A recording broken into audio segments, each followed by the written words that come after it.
आज का वीडियो में हमारा टॉपिक है क्लासिफिकेशन ऑफ ऑडिट या डिफरेंट टाइप्स ऑफ ऑडिट या वेरियस टाइप्स ऑफ ऑडिट। मतलब ऑडिट कितने प्रकार के होते हैं। चलो स्टार्ट करते हैं। फर्स्ट देखो पॉइंट है हमारा ऑन ऑब्जेक्टिव वाइज। ऑडिट को डिवाइड किया गया अलग अलग बेस पे। तो हमारे यहाँ पे फर्स्ट जो पॉइंट हम लोगों ने लिखा है ऑब्जेक्टिव वाइज, उद्देश्य के माध्यम से ऑडिट के कितने टाइप्स है। ठीक है, देखो ऑब्जेक्टिव वाइज ना ऑडिट के दो टाइप्स है। ठीक है, इसे मैंने लिखा भी है, इट हैव टू टाइप। ठीक है, आगे बढ़ता हूँ।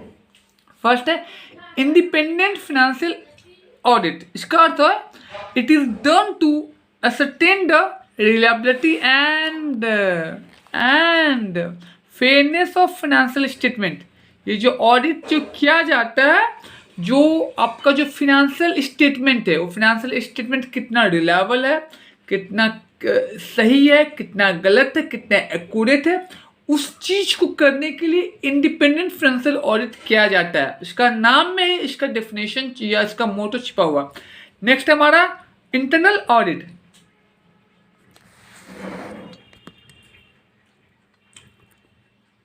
आप देख सकते हैं इंटरनल ऑडिट क्या होता है। It is done to review financial and non financial operation of business.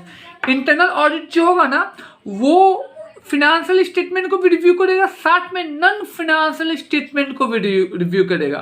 तो इंडिपेंडेंट फाइनेंशियल ऑडिट में हमने क्या पढ़ा था कि जो ऑडिटर आएगा सिर्फ फिनेंशियल स्टेटमेंट को, फाइनेंशियल एस्पेक्ट को चेक करेंगे। यहाँ पे ना फिनेंशियल और नॉन फिनेंशियल स्टेटमेंट और उससे रिलेटेड वर्ड को चेक करेंगे। एग्जाम्पल पकड़ो, मान लो एक परचेज ऑर्डर मिला 25 लाख का, पार्टी को ने माल भी बना दिया। अब समहाउ मान लो अब वो लास्ट टाइम में वो 25 ऑर्डर कैंसिल हो गया, क्योंकि पार्टी माल बनाया, उसका माल में खर्चा हुआ, उसका क्लोजिंग स्टॉक तो खड़ा रहेगा। ऑडिटर आया चेक करने के लिए, वो चेक करेगा कि ये जो 25 ऑर्डर आप लोग को इतना कम मिला था, आप लोगों ने इसका माल भी बनाया, ये फाइनली ये कैंसिल क्यों हुआ, किन कारण से कैंसिल हुआ, आपका जो क्लोजिंग स्टॉक यहाँ पे दिखा रहा है, इस स्टॉक को अपने निकालने के लिए, सेल करने के लिए क्या स्टेप्स लिया। तो इंटरनल ऑडिट बेसिकली में फाइनेंशियल और नॉन फाइनेंशियल एस्पेक्ट्स दोनों को कवर करता है। ठीक है, हमारे बी नंबर जो है पीरियोडिसिटी वाइज, मतलब पीरियड वाइज। ठीक है, इसमें क्या क्या चीजें वो कवर करेंगे। पीरियडिकल ऑडिट फर्स्ट पॉइंट है, it is done after closure of accounting year. Periodical audit जो होता है जब हमारे अकाउंटिंग ईयर खत्म होता है, 31 मार्च के एंड होने के बाद ये चालू होता है। सेकेंड है कंटिन्यूस ऑडिट। क्या होता है, financial condition of business can be review monthly और quarterly by this audit.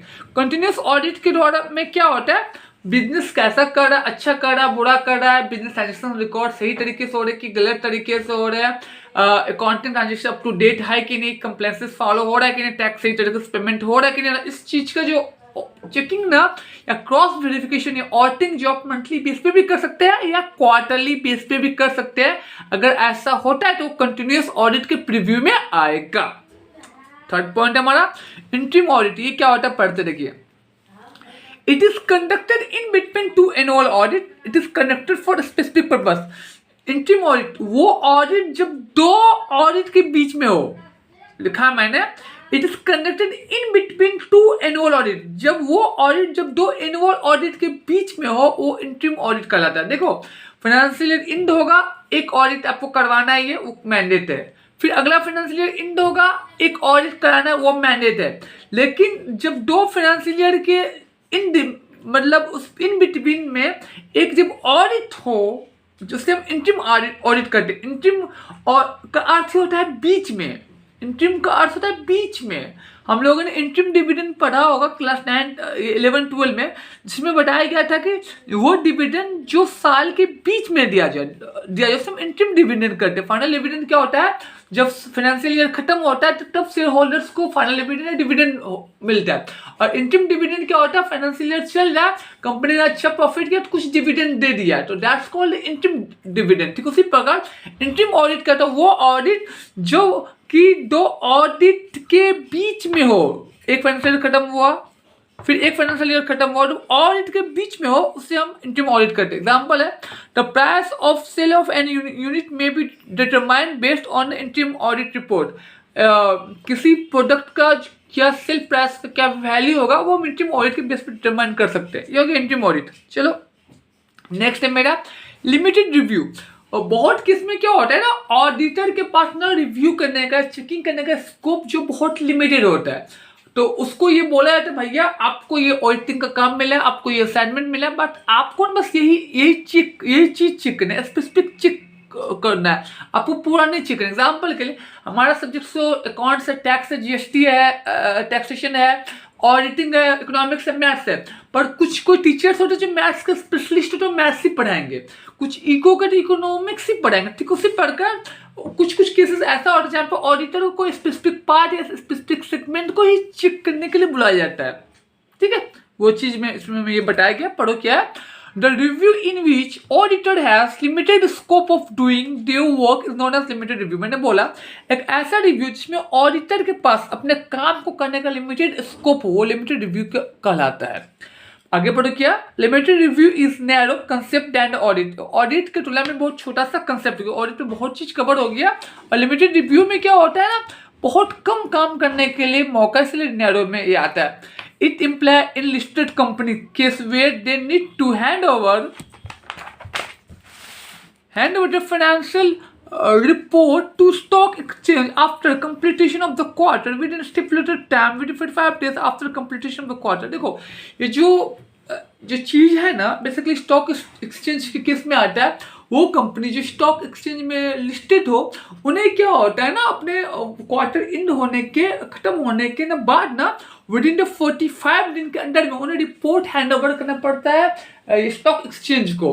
Quarter मान लो ये जनवरी फरवरी मार्च खत्म हुआ, उन्हें ना मार्च खत्म 1 अप्रैल से लेके और 15 मई के बीच में उनका 45 डेज का टाइम होगा, उसके बीच में उनको ना अपने उन्होंने क्या काम किया, कितना प्रॉफिट हुआ, कितना लॉस हुआ, कहाँ से कमाए थे, किसको कितना डिविडेंड दिए, और क्या उनका बिजनेस ग्रोथ हुई, ये सभी रिपोर्ट तो उनको ना स्टॉक एक्सचेंज को हैंड ओवर करना पड़ता है। तो इस केस में ना ऑडिटर का जो जॉब रोल होता है बहुत लिमिटेड हो जाता है। Hence auditor have low time to done full examination, hence limited review comes in picture. क्योंकि इस केस में ना ऑडिटर पास टाइम भी कम होता है, चूंकि इसलिए ऑडिटर कम टाइम में भी ही ना कुछ लिमिटेड चीज को एग्जामिन करके वो रिपोर्ट को हैंड ओवर कर देता है।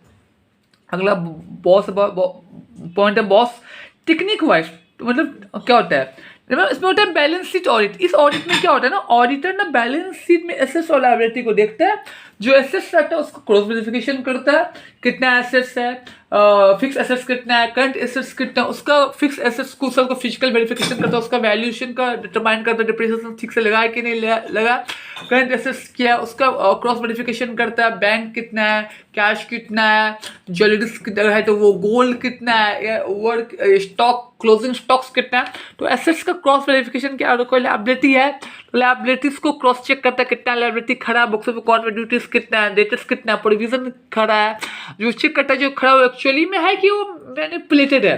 तो इस ऑडिट में बेसिकली ऑडिटर काम एसेट्स और लायबिलिटी को क्रॉस चेक करना, वो जो दिया गया सही दिया गया है कि नहीं। अगला टाइप का ऑडिट इसमें आता है स्टैंडर्ड ऑडिट। वो और जो मैंने यहाँ पे लिखा है वो ऑडिट जो स्टैंडर्ड वे में किया जाए, विद स्टैंडर्ड एथिक्स से स्टैंडर्ड ऑडिट करते हैं, बस वही है। सिस्टम ऑडिट, देखो ये क्या कहता है, सिस्टम ऑडिट पढ़ो, इसमें क्या लिखा गया, prime goal is to investigate that whether and form maintain books of account in proper way और not flowing accounts for proper maintenance of invoices proper according doing all accounting work. System audit का अर्थ यही होता है कि जो एक company है अपना बुक्स ऑफ अकाउंट को सही तरीके से मेंटेन करता है कि नहीं है, उसके ट्रांजेक्शन का प्रॉपर ऑडिट करता है कि नहीं, date wise, time wise, period wise, amount wise, party wise, या अकाउंटिंग प्रिंसिपल्स के जो कंप्लायंसेस सही से फॉलो करता है नहीं, जो काम प्रॉपर्ली सिस्टमेटिक तरीके से रिकॉर्ड करता है कि नहीं, प्रॉपर्ली करता है कि नहीं, वो कहलाता है सिस्टम ऑडिट, ठीक है।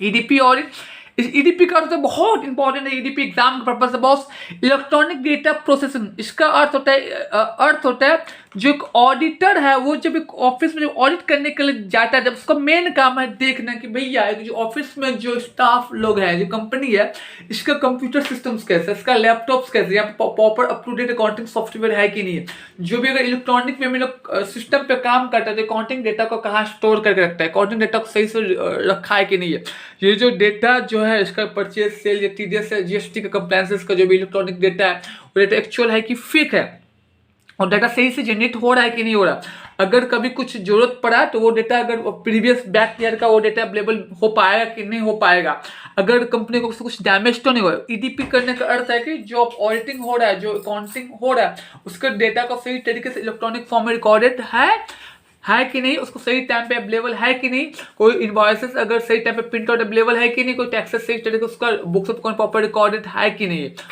ठीक है, लिखा भी है electronic data processing audit is done to collect and evaluate the evidence to determine whether computer of the firm is operated in safeguard way. जो भी कंप्यूटर उसका जो लैपटॉप से सिस्टम सही तरीके से ऑपरेट हो रहा है कि नहीं, इसका बैकअप से लिया जा रहा है कि नहीं जा रहा है, कंप्यूटर जनरेट डेटा स्मूथली, सही से स्मूथ जनरेट कर रहा है कि नहीं है, और डेटा को सही जगह स्टोर करके रखा जा रहा है कि नहीं जा रहा है, और अकाउंटिंग डेटा को किसी और कंपनी के साथ जो कॉन्फिडेंशियल इंटरनल शेयर तो नहीं किया जा रहा है। इस सभी चीजों पर ध्यान देते हैं लोग। ठीक है बॉस। अगला है वो डी नंबर में अपना कवरेज वाइज, मतलब कवरेज वाइज मतलब कंप्लीट ऑडिट, वो ऑडिट जिसमें ए टू जेड चेक हो, मतलब सिंगल से लेके टॉप बॉटम हर एक चीज को चेक किया जाए, हर एक चीज क्रॉस वेरिफिकेशन किया जाए, वो कंप्लीट ऑडिट कहलाता है। ठीक है, अब आता है गुरु इंटरनल ऑडिट। इंटरनल ऑडिट का अर्थ वो होता है जिस ऑडिट में कंपनी खुद का जो मैन पावर जो टीम है ना, खुद का जो इंटरनल टीम है ना, वो अपने काम को खुद क्रॉस चेक करता है और वेरीफाई करता है कि जो उस ट्रांजेक्शन सही से रिकॉर्ड किया है कि नहीं, कुछ गलती तो नहीं, कुछ गलती है तो गलती रेक्टिफाई करके उसको ठीक करता है। That's called internal audit. आप लोग पढ़िएगा, वही चीज़ दिया गया है।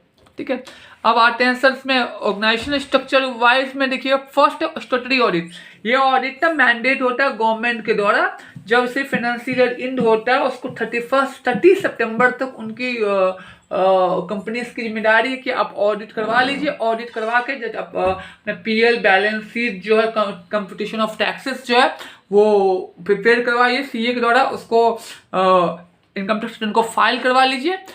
ऐसा ऑडिट कहलाया जाता है स्टैट्यूटरी ऑडिट। इसके लिए आपको बाहर से सीए को हायर करना पड़ेगा, उसको पेमेंट देना पड़ेगा, और उसको वो पीएल बैलेंस शीट सर्टिफाइड होना चाहिए सीए के द्वारा। आप लोग पढ़ लीजिएगा, वही चीज़ है called statutory audit. Non statutory audit मतलब ऐसा ऑडिट जो कि मैंडेट नहीं, कंपलसरी नहीं है, गवर्नमेंट के द्वारा आपको मैंडेट नहीं, आपको कराना ही पड़ेगा, पर आप करवाना चाहते हैं तो करवा सकते हैं।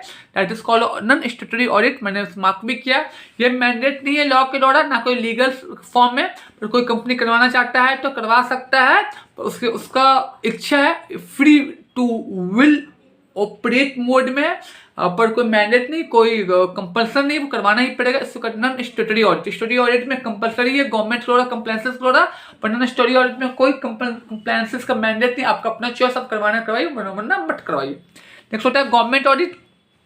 देखो गवर्नमेंट ऑडिट हर एक केसेस में एप्लीकेशन ही होता है। कुछ केसेस ऐसे हैं जिसमें गवर्नमेंट इंस्ट्रक्ट करता है कि भैया इस कंपनी का, इस तरह के ऑर्गेनाइजेशन का आपको ऑडिट करवाना पड़ेगा। Government audit basically government company का ही होता है, गवर्नमेंट बेस्ड कंपनी का ही होता है। गवर्नमेंट बेस्ड कंपनी का अर्थ ये होता है कि पब्लिक सेक्टर यूनिट्स का ही होता है। बेसिकली वो कंपनी जो गवर्नमेंट को रन किया जाता है, मैनेज किया जाता है, कंट्रोल किया जाता है। पहले हमें ये चीज़ समझना पड़ेगा, गवर्नमेंट ऑडिट उन ऑर्गेनाइजेशन का होता है जो कि मैनेज कंट्रोल गवर्नमेंट के द्वारा होता है, गवर्नमेंट के द्वारा वो रन होता है। एग्जाम्पल के लिए मान लो कोई गवर्नमेंट स्कूल्स हो गया, कोई गवर्नमेंट कॉलेज हो गया, कोई गवर्नमेंट का बड़ा कोई यूनिट हो गया, उस सब केसेस में ना गवर्नमेंट के द्वारा ऐसे ऑर्गेनाइजेशन का ऑडिट होता है। गवर्नमेंट ही उसको ऑडिट करवाती है, उसके लिए वे लोग सीए अपॉइंट करती है। और नॉर्मली जो सीए जो होते हैं वो ये सीएजी होता है, control and auditor general of India के प्रीव्यू में आते, कैच कहते हैं। ठीक है ना, ऐसे लोग आते हैं और ये बहुत ही जो कैच वाले जो प्रोफेशनल्स होते हैं काफ़ी हाई क्वालिफाइड होते हैं। अच्छा ठीक है, ये था आपका मतलब ऑडिट के डिफरेंट टाइप्स। और ये वीडियो कंटेंट आपको अच्छा लगा तो आप ज़्यादा से ज़्यादा लोग शेयर कीजिए। थैंक यू, जय हिंद, जय भारत।